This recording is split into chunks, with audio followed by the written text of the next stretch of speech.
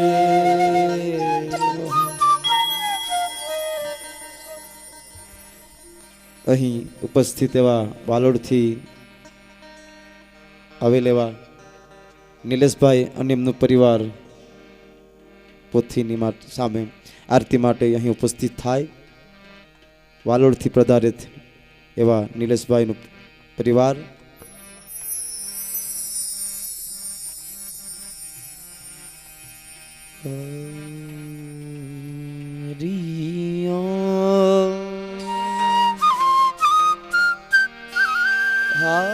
હરી હરી હરી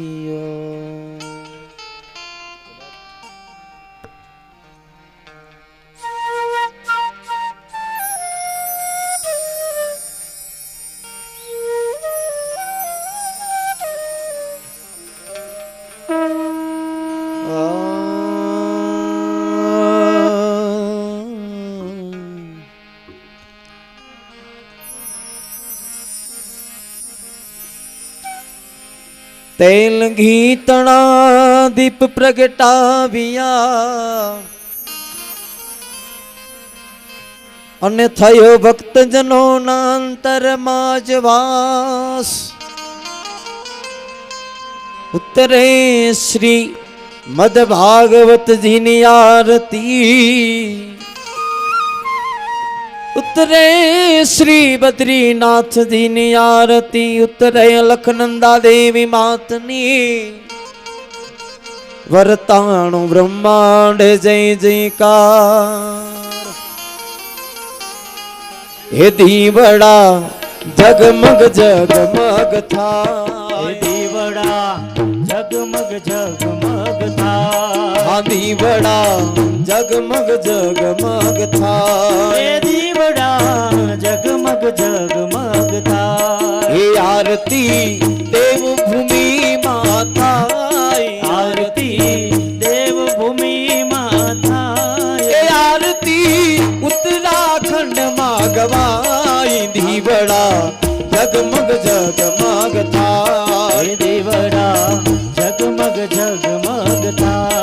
હે આરતી ભાગવતજીની થાય, આરતી ભાગવતજીની થાય, હે આરતી બદ્રીનાથની થાય. દીવડા જગમગ જગમગ થાય, દીવડા જગમગ જગમગ થાય. હે આરતી સદગુરુ દેવની થાય, આરતી સદગુરુ દેવની થાય, હે આરતી સદગુરુ દેવની થાય, આરતી સદગુરુ દેવની થાય. હે આરતી 14 બ્રહ્માંડ માં થાય. દીવડા જગમગ જગમગ થાય, દીવડા જગમગ જગમગ થાય. હે પ્રભુ તારા ભક્તો ગુણ લાગાય, પ્રભુ તારા ભક્તો ગુણ લાગા, હે વાલા તારા ભક્તો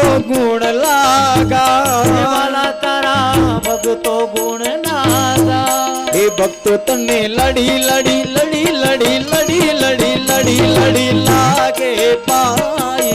દીવડા જગમગ જગમગ થાય, દીવડા જગમગ જગમગ થાય. હે ભક્તો તને લડી લડી લાગે પાય, ભક્તો તને લડી લડી લાગે પાય. દીવડા જગમગ જગમગ થાય, દીવડા જગમગ જગમગ થાય. કર્પૂર ગૌરમ કરુણાવતારમ સંસાર સારમ ભુજગેન્દ્રહારમ સદા વસંતમ હૃદયાર વિંદે ભવમ ભવાની સૈતમ નમામિ. મંગલમ ભગવાન વિષ્ણુ મંગલમ ગરુડધ્વજ મંગલમ પુંડરીકાક્ષ મંગલાય મનોહરી સર્વે મંગલ મંગલે શિવે સર્વાર્થ સાધિકે શરણ્યે ત્ર્યંબકે ગૌરી નારાયણી નમોસ્તુતે નારાયણી નમોસ્તુતે નારાયણી નમોસ્તુતે.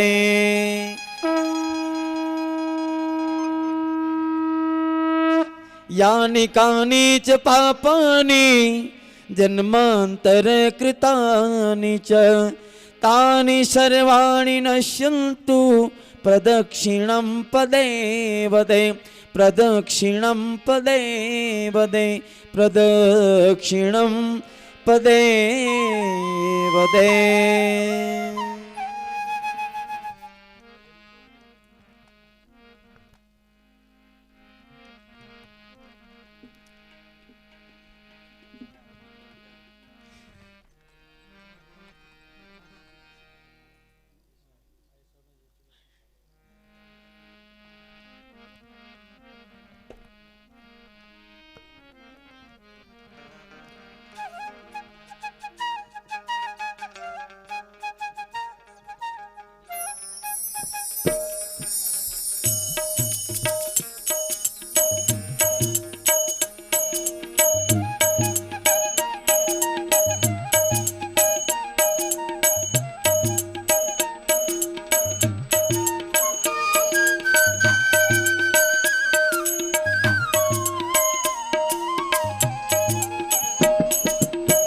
आज सौने जय श्री कृष्ण काले वहेला आवजो।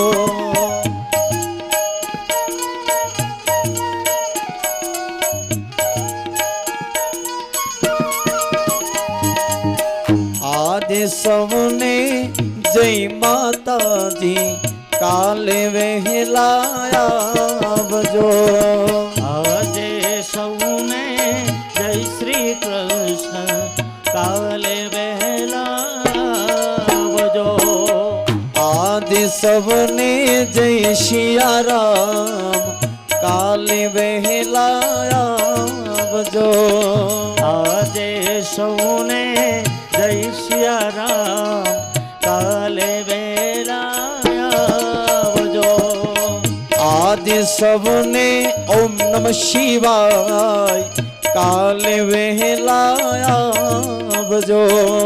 आज सौने ओम नमः शिवाय काले वहेला आवजो।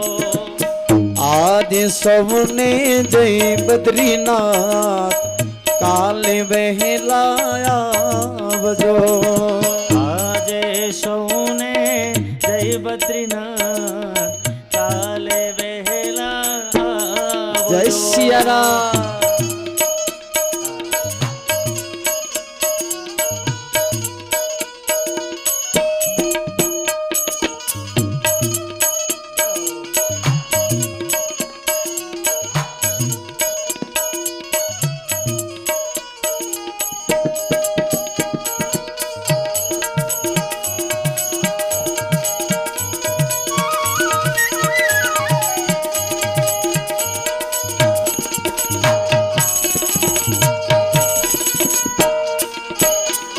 दया तेरी कृपा तेरी शरण में तेरे आए हैं।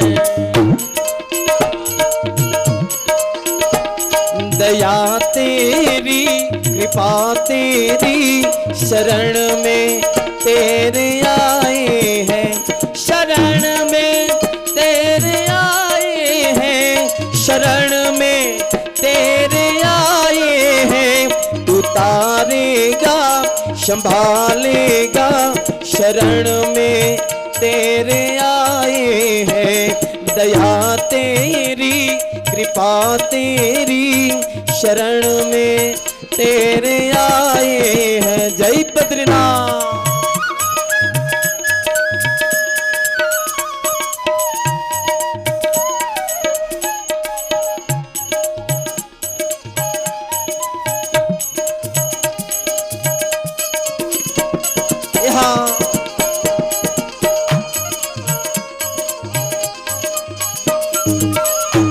मैं हूँ एक शीप का मोती तू अंबर से गिरी वर्षा।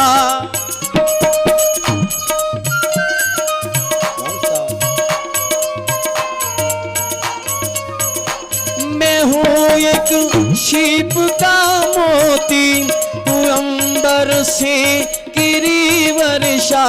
तेरी ही कृपा बना है सीप ये मोती, दया तेरी कृपा तेरी शरण में तेरे आए हैं, दया तेरी कृपा तेरी शरण में तेरे आए हैं। हाँ बद्रीनाथ।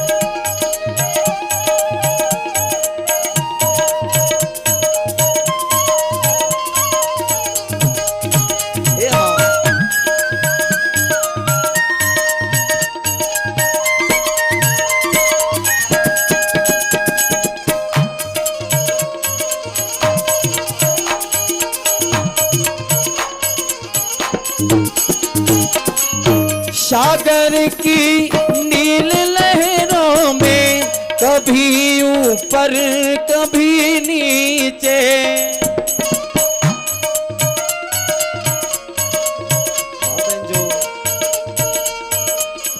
सागर की नील लहरों में कभी ऊपर कभी नीचे, हुआ शीतल हुआ निर्मल तुझे पाकर ये मेरा मन, जो निर्मल हुआ शीतल तुझे पाकर ये मेरा मन, दया तेरी कृपा तेरी शरण में तेरे आए हैं। ए सदगुरु तमे मारा तारण हार,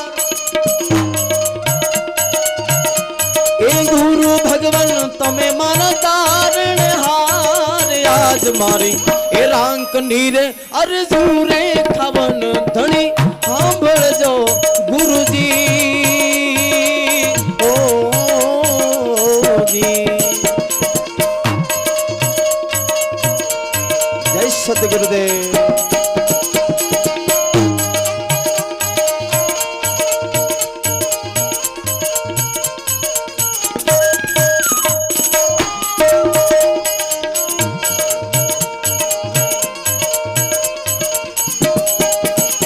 गुरु आवो ते रंग बने शीत लगाड़ो, हाँ गुरु आवो ते रंग बने शीत लगाड़ो,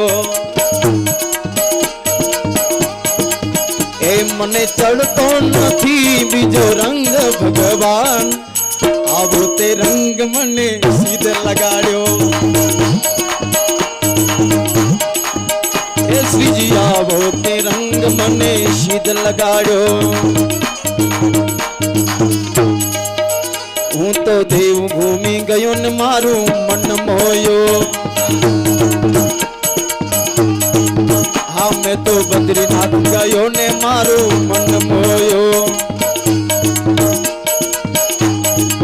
ए मारी जागी पूरबनी प्रीत महादेव, आवो ते रंग मने शीत लगाड़ो।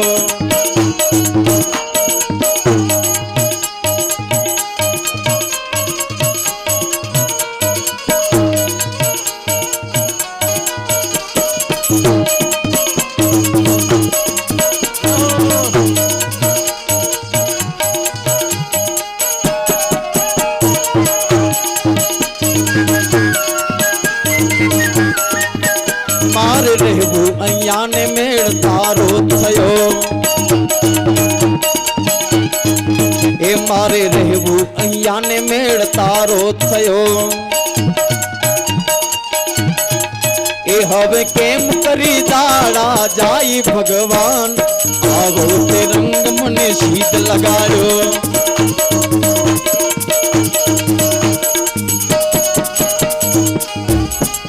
ए मने आवो ते रंग मने शीत लगाड़ो। हाँ जय जय बद्रीनाथ।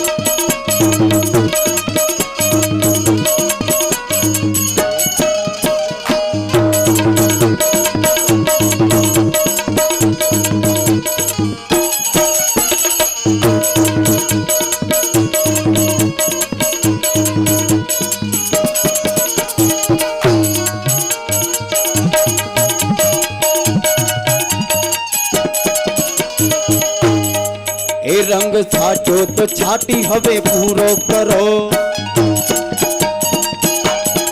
આ રંગ છાટ્યો તો છાટી હવે પૂરો કરો નિત્ય તમારા દર્શન થાય ભગવાન આવો તે રંગ મને શીત લગાડ્યો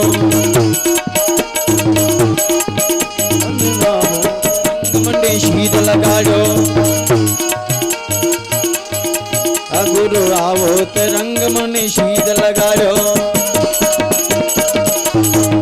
હરે રામ રામ રામ હરે હરે હરે રામ હરે રામ રામ રામ હરે હરે હરે રામ હરે રામ હરે રામ હરે હરે હરે રામ હરે રામ હરે રામ હરે હરે હરે કૃષ્ણ હરે કૃષ્ણ હરે કૃષ્ણ હરે હરે હરે કૃષ્ણ કૃષ્ણ કૃષ્ણ હરે હરે હરે કૃષ્ણ હરે કૃષ્ણ હરે કૃષ્ણ હરે હરે હરે કૃષ્ણ કૃષ્ણ કૃષ્ણ હરે હરે નમઃ પાર્વતી પતે હર હર મહાદેવ